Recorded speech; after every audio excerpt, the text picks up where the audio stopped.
ఉత్తర తెలంగాణలో అవసరం లేకున్నా కాళేశ్వరం బ్యారేజ్ పెట్టుకున్నా దోసుకోవడానికి కింద బ్యారేజీలు కట్టి పైకి నీళ్లు తీసుకొచ్చి మూడేళ్లు గడవకుందే వేడిగడ్డ కూలిపోయిందంటే ఖాళీ వేసడం కమిషన్లకు ఒకసారి కదా. మేము కట్టిన నాగాన్సార్ డ్యాములు కానీ బాగ్రానంగల్ డ్యాములు కానీ శ్రీశైలం కానీ ఇప్పటికీ ఒక క్రాక్ కూడా రాలే.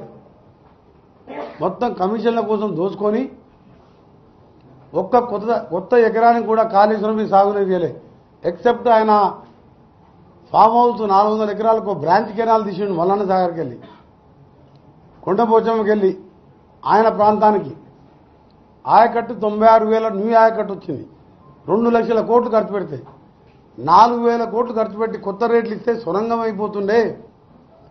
30 ఏళ్ల కింద ఎప్పుడో ఎన్టీ రామారావు ఉన్నప్పుడు తీసిన మెయిన్ కెనాల్ ఏఎంఆర్పి 500 కోట్లు లైనింగ్ అయిపోతుండే. డిస్ట్రిబ్యూటర్ కెనాల్కు 400 కోట్లు ఇస్తే అయిపోతుండే.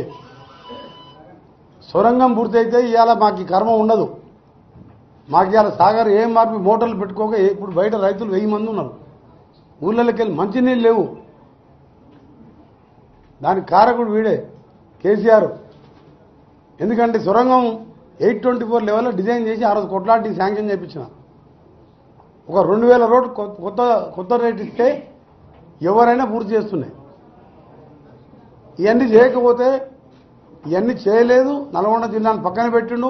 ఒక పనికిరానికి తెలివి లేని రాజకీయాలంటే తెలియని ఒక వేస్ట్ ఫెలోకి మంత్రి పదవి ఇస్తే వాడు దోపిడీకి అలవాటు ఎమ్మెల్యేలను అందరిని కూడా దొంగలుగా తయారు చేస్తే ఒక్కొక్కడు 60, 70, 80 వేలతో చిత్తుగా ఓడిపోయిందంటే వాడు జిల్లా ప్రజలు వీళ్ళు చేసిన పాపాలకు రైతులను మోసం చేసి ఇవాళ మా కడుపులో కనీసం మంచినీళ్ళు లేకుండా చేసిన కారణానికి అంత ఘోరంగా ఓడగొట్టి 12 ఓడిపోయినట్టు లెక్క నా దృష్టిలో.